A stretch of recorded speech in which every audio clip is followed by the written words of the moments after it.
Before we start our story, we are going to be looking into our vocabulary that we might find in the story that might give us difficulties to understand the story. So the first one is task. So task is like a small job to do. Then we have glimmering, which is shining, sparkling. Then we have served, things that carry and serve other people. Then we have content, which can be happy. Then worn, that's being used over and over again. Number 6 is enjoy, overjoy. That means that you're very, very, very happy. So when you jump around. Conceal, that means it's hidden out of sight. And the last one is valuable. That means it's worth a lot of money. Something that you have very precious and it's worth a lot of money. Okay, so the story for today is a fairy tale. And a fairy tale is a make-believe story that has been told for many, many years. So I bet that a lot of your parents have tell you many fairy tales, especially when you're younger, or maybe they do it now. But now you can read it yourself. So what the story that we're going to be reading today is very similar to the fairy tale that we know about Cinderella. But this is from China. So we have a different version from different countries. So the name of the story is Yeh-Shen. And this is by Gina Sabella and illustrated by Jill Davin.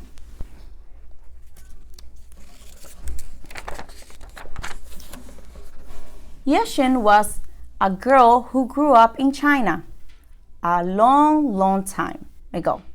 Her mother and father had died, so she lived with her mean stepmother, Jin, and her stepsister, Zhongli. They lived in a cave. Every time Jin looked at Yeh-Shen, she became angry.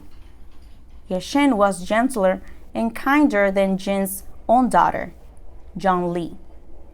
Yeh-Shen was also a hard worker. Zhongli was spoiled and lazy. Jin gave Yeh-Shen only rags to wear. She gave her long list of chores to do. When Yeh-Shen finished one task, Jin added 3 more to the list. It sounds similar to the story that we know about Cinderella. So think about the things that give us a little bit of thinking about what is the similarity and differences between Cinderella and Yeh-Shen. Just have that in your mind while we continue reading the story. Yeh-Shen was always busy working.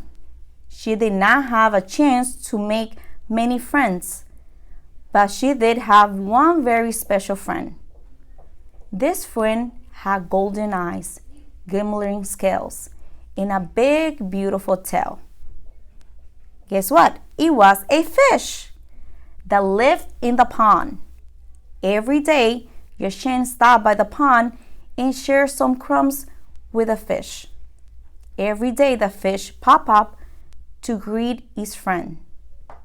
So if you had nobody to talk to, and this is a perfect friend that always came to you, and not even that they couldn't speak, but at least gave you that look and came to welcome you. So this was the fish for Yeh-Shen, and I bet that she felt very happy to have a friend like him. Yeh-Shen's stepmother saw this and became furious. She didn't want Yeh-Shen to have any friends, not even a fish. One day, Jin caught the fish and cooked it for dinner. How do you think she felt?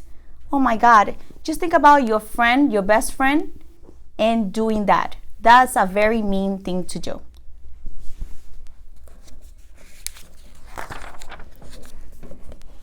Yeh-Shen cried when she saw her friend served for dinner. She ran out of the cave and sat by the pond. What's the matter?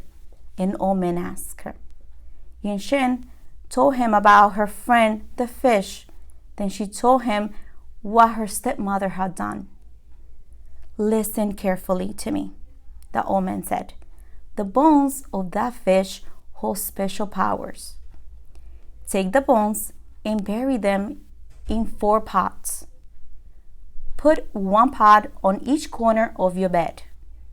Whenever you need help, tell the bones what you need. They will make your every wish come true." So if you can do that, if you can have pots all over your room and make wishes, think about what kind of wishes would you like to have. And think about the kind of wish that Yeh-Shen wanted to have. Maybe a new family, maybe a better stepmother and a better stepsister, maybe a better friend or a bigger friend or more friends. Just think about that. Yeh-Shen followed the old man's directions. When she got back to the cave, she buried the bones in 4 pots. Then she put the pots by the corners of her bed. She did not have anything to ask for yet, but she felt content knowing that her friend was close by. Just think about the people that you have far away from you, and you feel like even an object can be very close to you, or people maybe that you have lost. Okay? A few weeks later, the spring festival arrived. At the festival, young men and women will meet. They hope to fall in love and marry. Jen didn't want to ruin John's chances of finding a husband, so she ordered Yeh-Shen to stay home and clean. Then she and Jun-Li went to the festival. I don't think that's a nice thing to do. What would you do instead? What would you say to your stepmother if you were in Yeh-Shen's steps, like if you were living with her? Yeh-Shen did not want to stay home and clean. For the first time since she buried the bones, she had a wish. "I wish I had a beautiful clothes," she said to the bones. "I wish I could go to the festival. I wish I could be like all the other girls." That's a very, very nice wish, because she felt lonely. As soon as Yeh-Shen said the words, something amazing happened. She was covered in the finest clothes from head to toe. Her old-worn shoes were replaced by pairs of slippers made from silk. Yeh-Shen was overjoyed and grateful for the gifts from her friend. She ran off happily to the festival. Everyone at the festival stopped to stare at Yeh-Shen when she walked in. Who was this beautiful girl in the magnificent clothes? Yeh-Shen had a wonderful time at the festival, but she was worried that her stepmother would notice her. She decided to hurry home, but she ran so fast that one of the silk slippers fell off. Don't they remind you of Cinderella when she ran away from the castle and she forgot her glass slippers?